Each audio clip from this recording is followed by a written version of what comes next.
안녕하세요. 이번 시간에는 작업 환경과 인간공학 1에 대해서 공부하도록 하겠습니다. 다음 중 작업 면상의 필요한 장소만 높은 조도로 취하는 조명 방법은? 정답은 1번 국소 조명이죠. 조명 방법은 해설에 자세히 설명되어 있으니 알아두시기 바랍니다. 광원 혹은 반사광이 시계 내에 있으면 성가신 느낌과 불편감을 주어 시성능을 저하시킨다. 이러한 광원으로부터의 직사휘광을 처리하는 방법으로 틀린 것은 1. 광원을 시선에서 멀리 위치시킨다. 2. 차양 혹은 갓 등을 사용한다. 3. 광원의 휘도를 줄이고 광원의 수를 늘린다. 정답은 4번 휘광원의 주위를 밝게 하여 광속 발산이 아니라 광도비를 줄여야 하죠. 반사율이 85%, 글자의 밝기가 400 칸델라퍼 제곱미터인 VDT 화면에 350 럭스의 조명이 있다면 대비는 약 얼마인가? 대비를 구하는 문제입니다. 대비를 구하는 공식은 배경의 밝기분의 배경의 밝기 마이너스 표정물체의 밝기죠. 배경의 밝기를 먼저 구해보면 배경의 밝기는 휘도죠. 문제의 조건에 휘도가 주어져 있지 않으므로 휘도를 구할 수 있는 공식은 광속 발산도를 구하는 공식 파이 곱하기 휘도죠. 또 광속 발산도도 문제의 조건에 주어지지 않았으므로 반사율을 구하는 공식을 이용해 광속 발산도를 구해보면 반사율 구하는 공식은 조명 풋캔들분의 광속 발산도 풋 램버트 곱하기 100이죠. 따라서 광속 발산도는 반사율과 조명의 곱을 100으로 나눠주면 되겠죠. 문제의 조건을 공식에 대입하면 100분의 반사율이 85%, 85 곱하기 VDT 화면에 350 룩스의 조명, 350 계산하면 297.5 루멘 퍼 제곱미터. 광속 발산도는 파이 곱하기 휘도이므로 휘도는 파이분의 광속 발산도가 되겠죠. 광속 발산도는 297.5이므로 파이분의 297.5 계산하면 94.7 칸델라 퍼 제곱미터. 따라서 글자의 총 밝기는 글자 자체의 밝기 플러스 배경의 밝기겠죠. 문제의 조건에 글자의 밝기가 400 칸델라 퍼 제곱미터 400 플러스 배경의 밝기 구했죠. 94.7 계산하면 494.7 칸델라 퍼 제곱미터. 대비는 배경의 밝기분의 배경의 밝기 마이너스 표정물체의 밝기이므로 배경의 밝기인 휘도 94.7분의 배경의 밝기 94.7 마이너스 표정물체의 밝기는 글자의 총 밝기죠. 494.7 계산하면 마이너스 4.22. 정답은 3번 마이너스 4.2죠. 종이의 반사율이 70%이고 인쇄된 글자의 반사율이 10%라면 대비는 약 얼마인가? 대비를 구하는 문제입니다. 대비를 구하는 공식은 배경의 반사율분의 배경의 반사율 마이너스 표정물체의 반사율 곱하기 100이죠. 문제의 조건에서 종이가 배경 그리고 인쇄된 글자가 표정물체겠죠. 따라서 배경의 반사율은 종이의 반사율인 70%, 70분의 70 마이너스 인쇄된 글자의 반사율이 10%, 10 곱하기 100 계산하면 85.7%. 정답은 1번 85.7%죠. 반사율이 60%인 작업 대상물에 대하여 근로자가 검사 작업을 수행할 때 휘도가 90풋 램버트라면 이 작업에서의 소요 조명은 얼마인가? 소요 조명을 구하는 문제입니다. 소요 조명의 값을 구하기 위해서 반사율을 구하는 공식을 이용하면 반사율은 조명분의 광속 발산도 곱하기 100이죠. 따라서 소요 조명은 반사율과 자리를 바꾸면 분수이므로 동일한 식이 되고 소요 조명은 반사율분의 광속 발산도 곱하기 100. 문제의 조건을 공식에 대입하면 반사율이 60%, 60분의 휘도가 90푼 램버트이므로 광속 발산도로 볼 수 있죠. 90 곱하기 100 계산하면 150 푸캔들. 정답은 2번 150 푸캔들이죠. 여기에서 단위가 푸캔들, 푼 램버트로 주어졌을 때 광속 발산도는 휘도와 같게 계산하고 단위가 칸델라 퍼 제곱미터, 럭스로 주어질 경우에 광속 발산도는 휘도 곱하기 파이로 계산되니 참고하시기 바랍니다. 정광원으로부터 0.3m 떨어진 구면에 비추는 광량이 5루멘일 때 조도는 약 몇 럭스인가? 조도를 구하는 문제입니다. 조도는 거리 제곱분의 광도죠. 문제의 조건을 공식에 대입하면 정광원으로부터 0.3m 떨어진 구면이므로 거리는 0.3의 제곱 분의 광량이 5루멘이므로 광도의 5 계산하면 55.6 룩스. 정답은 3번 55.6이죠. 반사형 없이 모든 방향으로 빛을 발하는 정광원에서 5m 떨어진 곳의 조도가 120 럭스라면 2m 떨어진 곳의 조도는 2m 떨어진 곳의 조도를 계산하는 문제입니다. 조도를 구하는 공식은 거리 제곱분의 광도이고 동일한 광도에서 2m 떨어졌을 때의 조도이므로 광도를 먼저 구해보면 광도는 거리 제곱과 조도를 곱하면 되겠죠?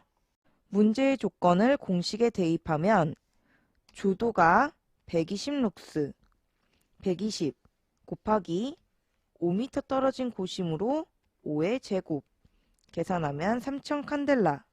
이때 2m에서의 조도이므로 조도를 구하는 공식인 거리 제곱분의 광도에 문제의 조건을 대입하면 거리는 2m이므로 2의 제곱 분의 광도 구한 3000 칸델라 계산하면 750 룩스. 정답은 3번 750 룩스죠. 초음파 소음에 대한 설명으로 잘못된 것은 1. 전형적으로 2만 헤르츠 이상이죠. 2. 가청 영역 위의 주파수를 갖는 소음이죠. 정답은 3번 소음이 3dB이 아니라 2dB 증가하면 허용 기간은 반감하죠. 4. 2만 헤르츠 이상에서 노출 제한은 110dB이죠. 음량 수준을 측정할 수 있는 세 가지 척도에 해당되지 않는 것은 소음, 폰, 인식소음 수준은 음의 크기 수준 세 가지 척도죠. 정답은 2번 럭스는 조명의 단위죠. 소리의 크고 작은 느낌은 주로 강도의 함수이지만 진동수에 의해서도 일부 영향을 받는다.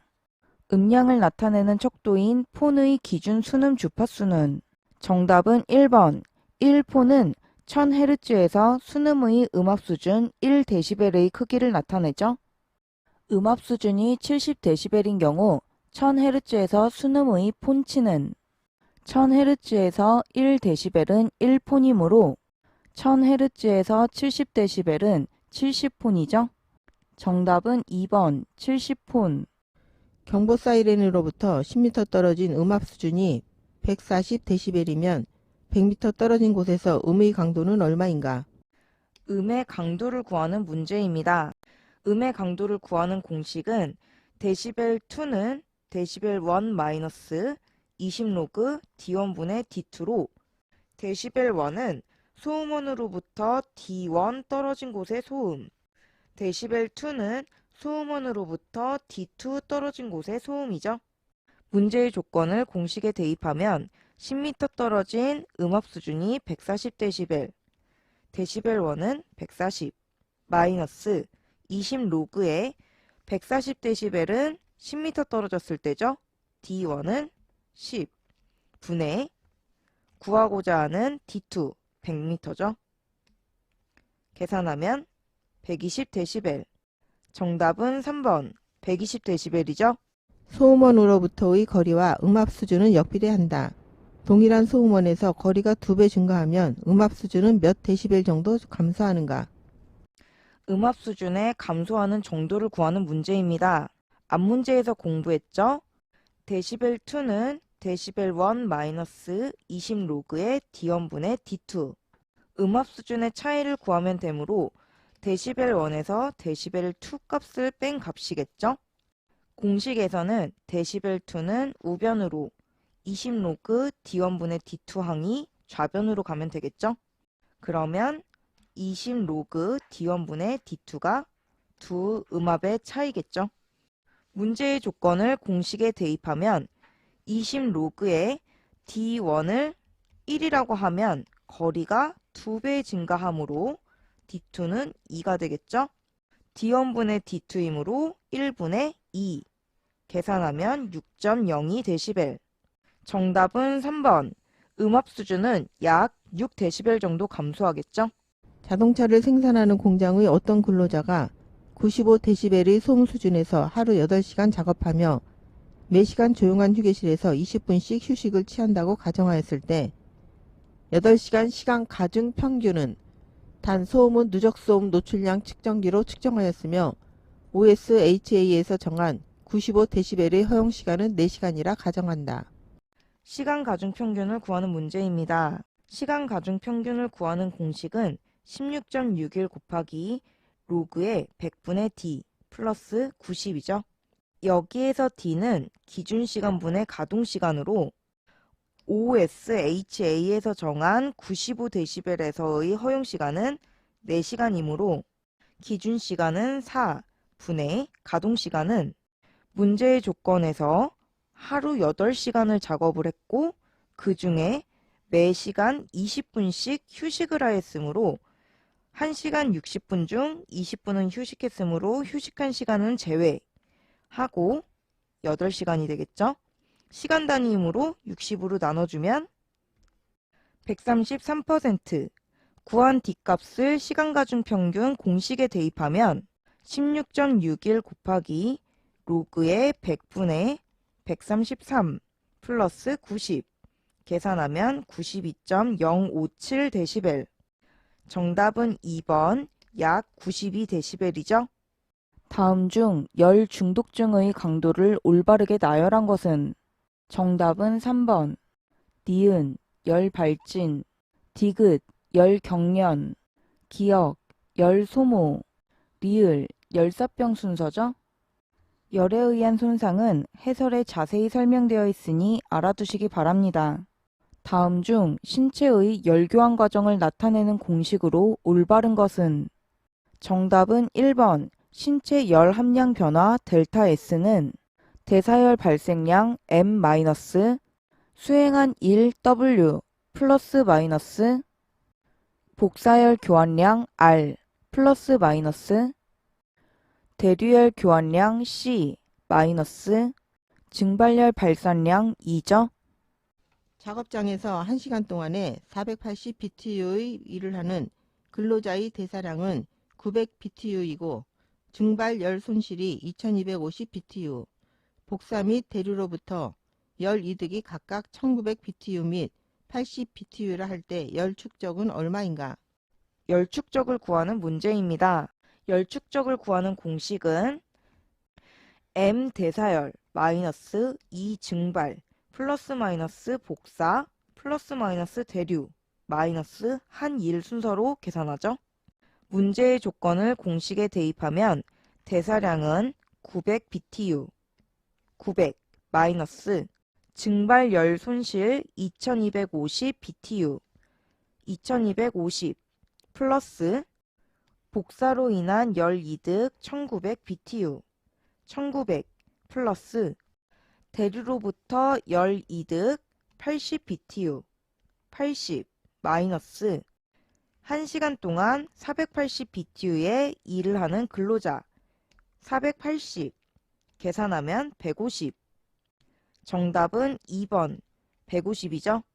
남성 작업자가 티셔츠 0.09CL로, 속옷 0.05CL로, 가벼운 바지 0.26CL로, 양말 0.04CL로, 신발 0.04CL로를 착용하고 있을 때 총 보온율 CLO 값은 얼마인가? 총 보온율을 구하는 문제입니다. 총 보온율은 이 작업자가 착용하고 있는 각각의 보온율의 합이죠. 문제의 조건에서 티셔츠 0.09 CLO 0.09 플러스 속옷 0.05 CLO 0.05 플러스 가벼운 바지 0.26 CLO 0.26 플러스 양말 0.04 CLO 0.04 플러스 신발 0.04 CLO 0.04 계산하면 0.48 CLO. 정답은 2번 0.48이죠. 다음 중 적정 온도에서 추운 환경으로 바뀔 때의 현상으로 틀린 것은? 정답은 1번 직장의 온도가 내려가는 게 아니라 올라가죠. 2. 피부의 온도가 내려가죠. 3. 몸이 떨리고 소름이 돋죠. 4. 피부를 경유하는 혈액순환량이 증가하죠.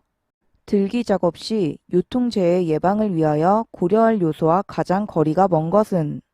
들기 빈도, 손잡이 형상, 허리 비대칭 각도는 요통재해 예방을 위해 고려해야 할 요소이지만 정답은 2번 작업자 신장은 고려해야 할 사항은 아니죠.